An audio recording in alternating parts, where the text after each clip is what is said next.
You are now listening to 15 Minutes of Fame Radio. Let's go! All right, yo, man, 15 Minutes of Fame. What's up, man? I finally got you, man. And I know you tired. I'm tired. And I didn't do as much as you did this weekend.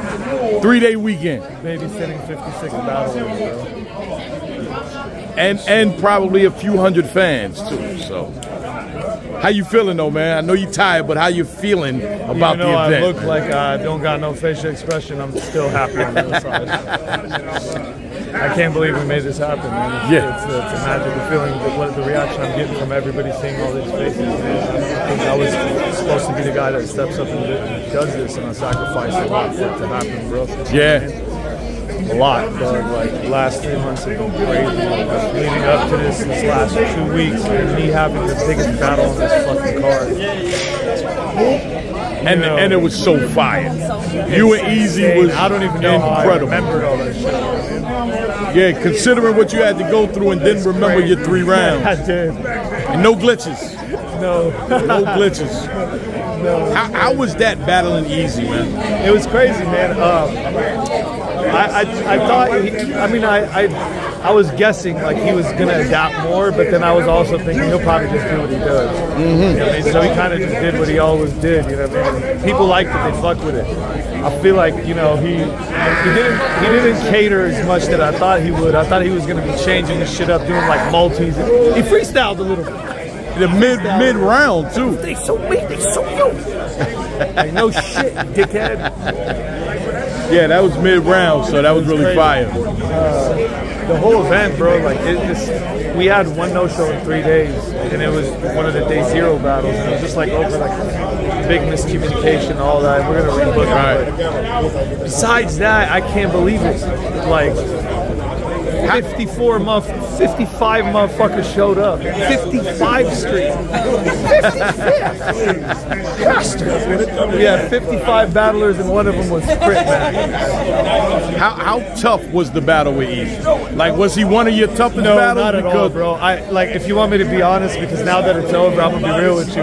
Like, you could tell in the footage, people that are my fans know, after I smoked him the first 2 rounds, I kind of just like, I started laughing during his 3rd round, and I was like, you know, the first 2 rounds I did what I had to do. So, no, I think I won pretty easily, bro, and I was doing so much other shit during this event, and I didn't really have to give it that much time.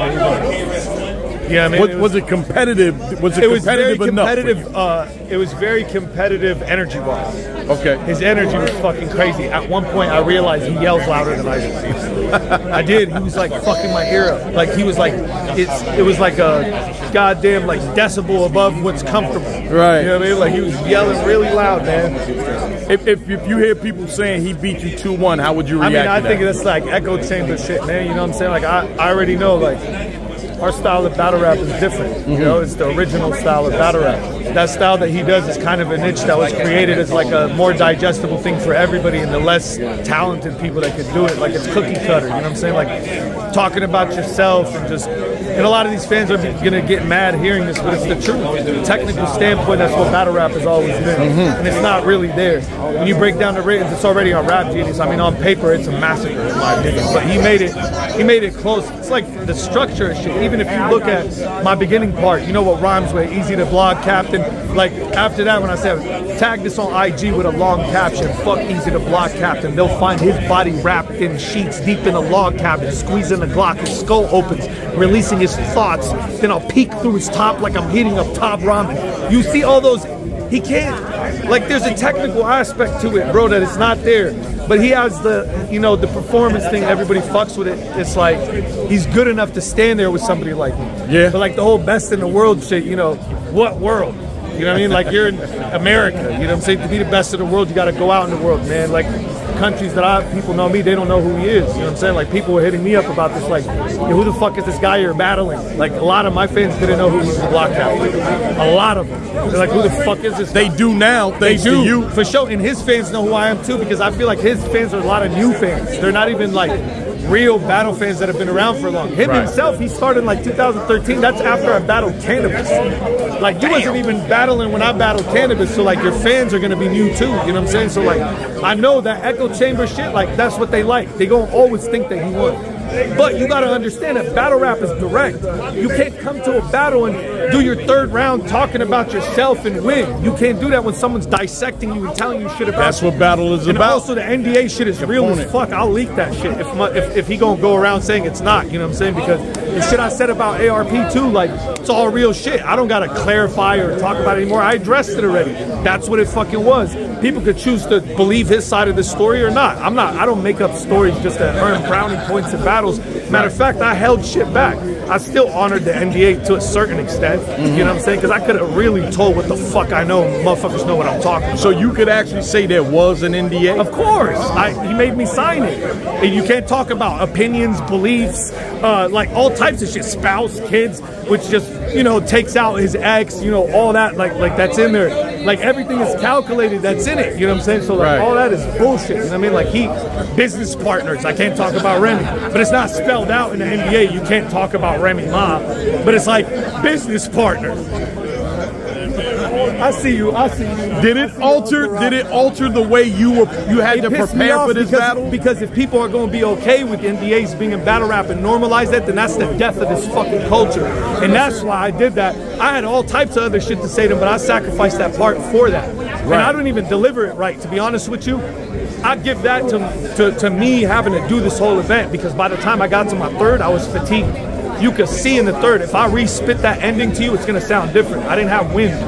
So I was like, and I ripped it, and like, I was just trying to get through it at the end, but. And Frack with the clutch. You know, did you know that, or? Well, of course, obviously. I didn't know. I gave him the real NDA too. He had the real one in his hand too. So he read it, most likely. You know what I mean? Yeah. So, you know, that shit is real as fuck. So my point is, I'm not gonna allow that to be in our culture, because if you gonna change it up and make it like wrestling, bro, and you make that, oh, I'm the best in the world now, like, nah, I'm gonna come let people know you're doing this funny shit. So to me, what that battle, so you know what I knew what the strategy was, Easy gonna take me out here on an NDA, so get a comfortable battle, and then drag Geechee to Philly and drown his rounds out, and that's how he gonna get out of this whole shit.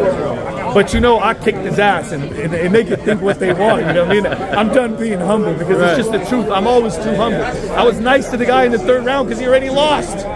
The fuck? He choked in the third. Okay, another thing is, I'm always telling the truth.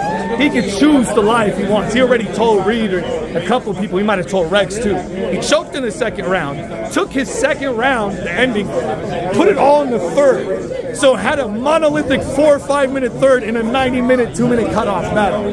So factor that into your shit. Like, that's what he did. If he wants to be real, he'll admit it, because to me, that was a smart thing to do. But you choked. You're talented for being able to switch it. You can go ahead and admit, yo, the bull know how to move quick. You know, it was critical, so I moved it from my second to my third. You know what I mean? That was good, you did that. You know, but you choked in the second. Lost the first, clear. You choked in the second, the third was close. Lost the battle. So I don't care about the echo chamber, I own shit now. You know what I mean? I care about them. Carter Deems had the fucking performance of the fucking, you know, there's probably fire tonight. I mean, Carter passed a couple people. The Source just fucking, you know, a lot of motherfuckers came through, so I care about that more. Yeah, they clearing us about.